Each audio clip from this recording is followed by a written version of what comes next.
Tanim tayo ulit ngayon ng kay Mito. Hapon na eh. Hindi ito umiinit. Kasi masama yung panahon.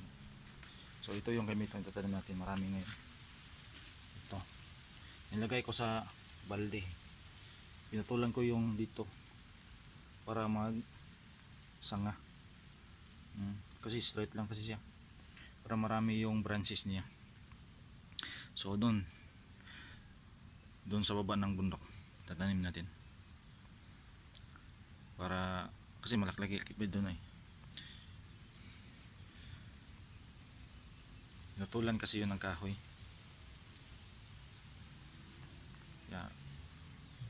Ito yung ipalit natin kasi prutas to eh. Pag mumunga ito pwede ito mabintay yung prutas.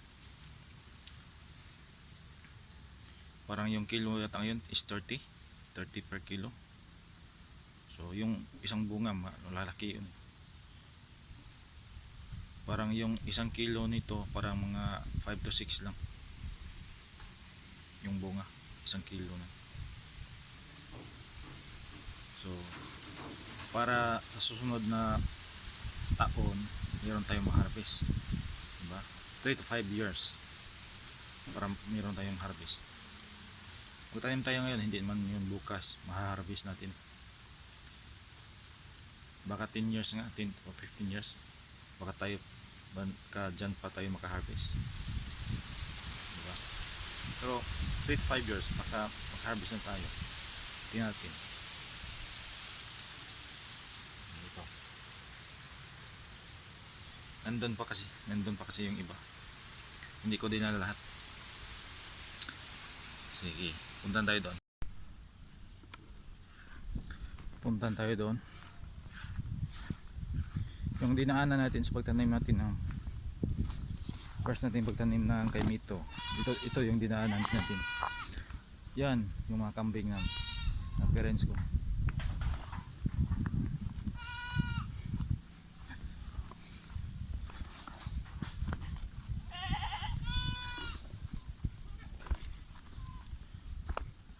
Dyan kasi yan eh, pinatuloy kasi matataas yan kasi yung mga kahoy dyan. Ito mais sa taas niyan, mga kahoy yan dyan. Pinutol kasi nila, mga taong walang magawa sa buhay.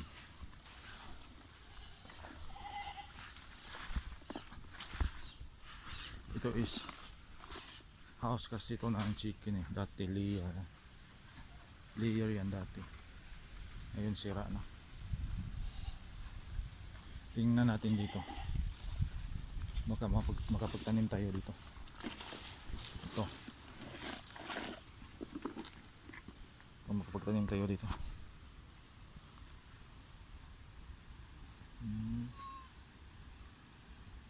Siguro na doon tayo sa taas.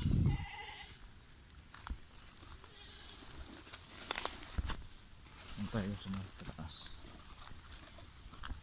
para hindi yun aong sa ang tawag doon sa mais.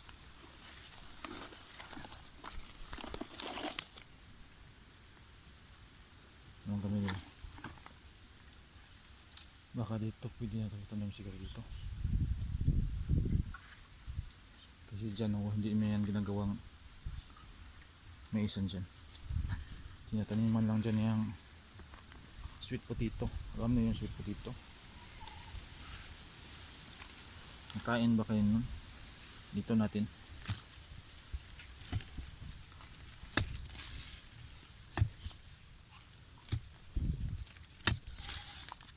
tayo pagdala ng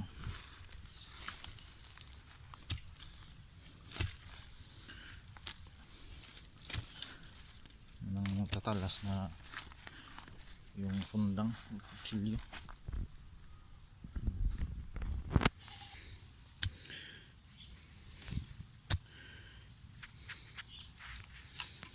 So ipatingin ko lang muna, kautin ko muna ito,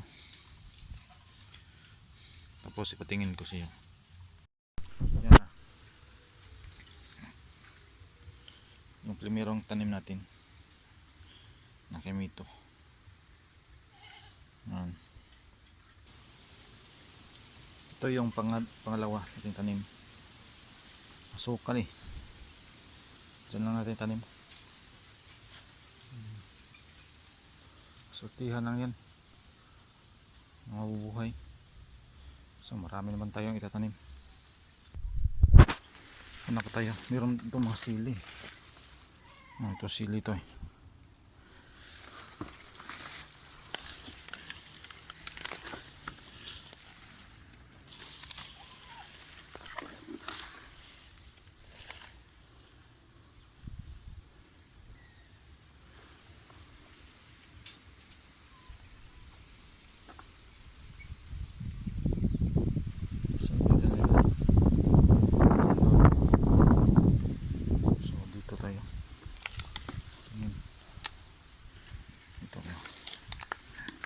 Ito ano ba to?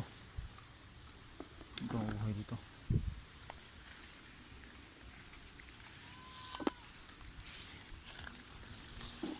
Saka dito umisa natin dito. Yan yung pangatlo. Yan ang pangatlo natin tinatanim. Hanap pa tayo ng ibang matataniman. Meron pa ditong sili. Dito titanim dito, wild to. Siro dalaton ng mga ibon.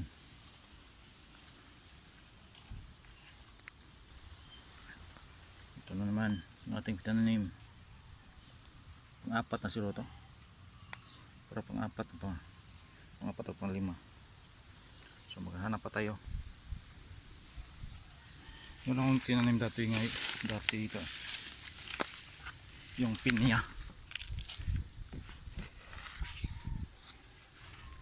Ito na. Ito. Apakala ko nawawala. Ito, pinya. Malalaki na. Itinanim ko to is mga 2020 to eh. Tinanim ko. Ngayon 2023. So malaki na. Soon, mamumunga na yan soon. Meron lang napper.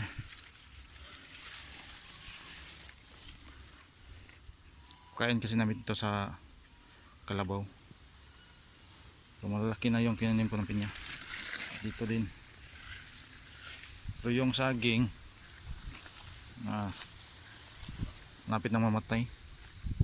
Itong pinya malaki. At malaki na din yung coconut na tinanim ko dyan. At meron pa sa coconut dito tinanim ko. Ikaw lang kung buhay pa. Hindi ko alam kung buhay pa. Meron dyan. Kita ko maliit pa. Hindi nakatubo.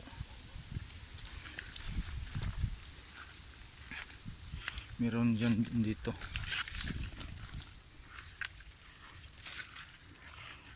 Dito ko taniman ko to dito. Kasi yung coconut yan, tinanim ko din yan. At meron doon. Dito, tataniman ko to dito. Tataniman ko to ng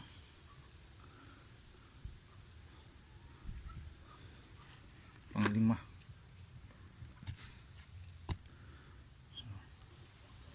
Meron na palang itinanim dito. So tinanim to nila. Ito maliit pa. Yan. Maliliit. Hindi ko naman kailan lang yan tinanim. So maghanap muna tayo. Baka doon hanapin natin. Ito maliit. 4 na lang. 3 na lang.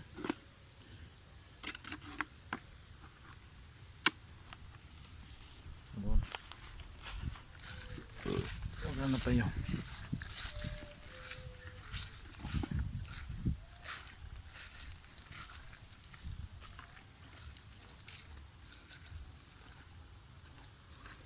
So nandun din yung isang coconut. Ito matataas na. Pinutol lang kasi to. Dito hindi nakataas yung mais pero namumuso na. Yung iba hindi, walang bunga yung iba. Hindi kasi ito maganda dito yung lupa dito eh. Yung saging mataas na yung tinanim ko. Lakatan yan.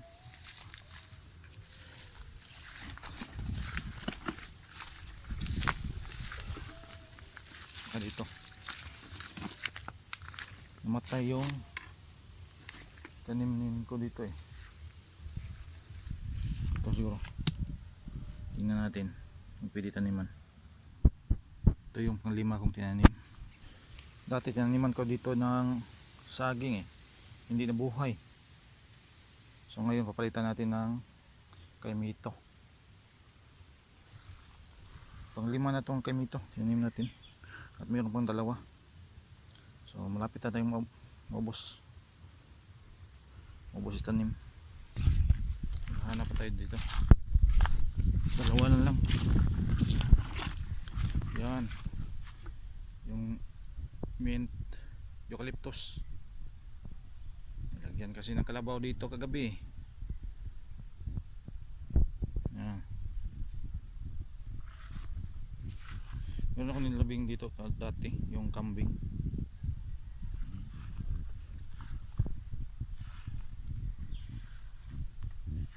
Ito yung ko dito siguro para hindi na to lagyan ng kalabaw.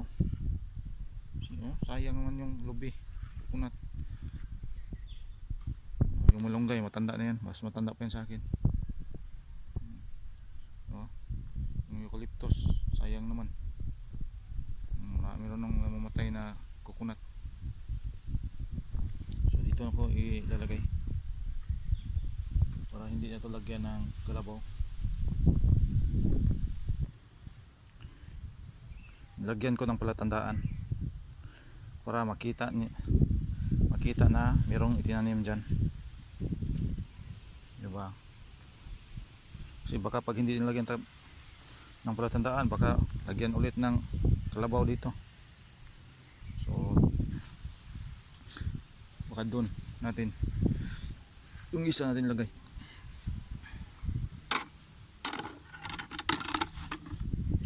Sayang naman yung lupa hindi magamit dito kasi mabatil to eh. Sumbat to dito. So dito pwede na siguro dito. Natin pwede tanim dito.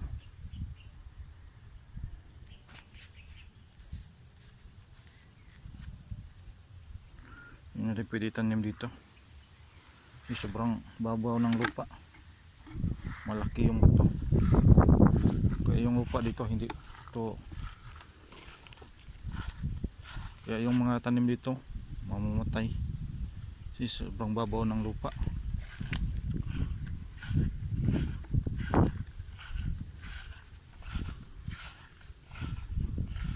Tayo ng kuan ba dito.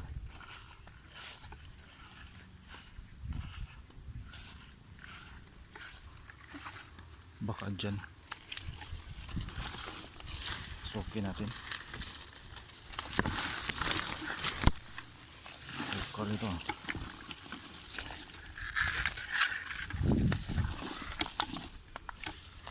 Baka dito pwede ito. Malupa dito. Dito ko ito itanim. Ito malupa to. Yan, ito na yung panghuli. Panghuli kong tinanim. Ito. Ito. Nilagyan ko ng palatandaan kahoy. Nutol ko lang dyan eh. Nutol ko dyan. Nilagay ko dito para palatandaan.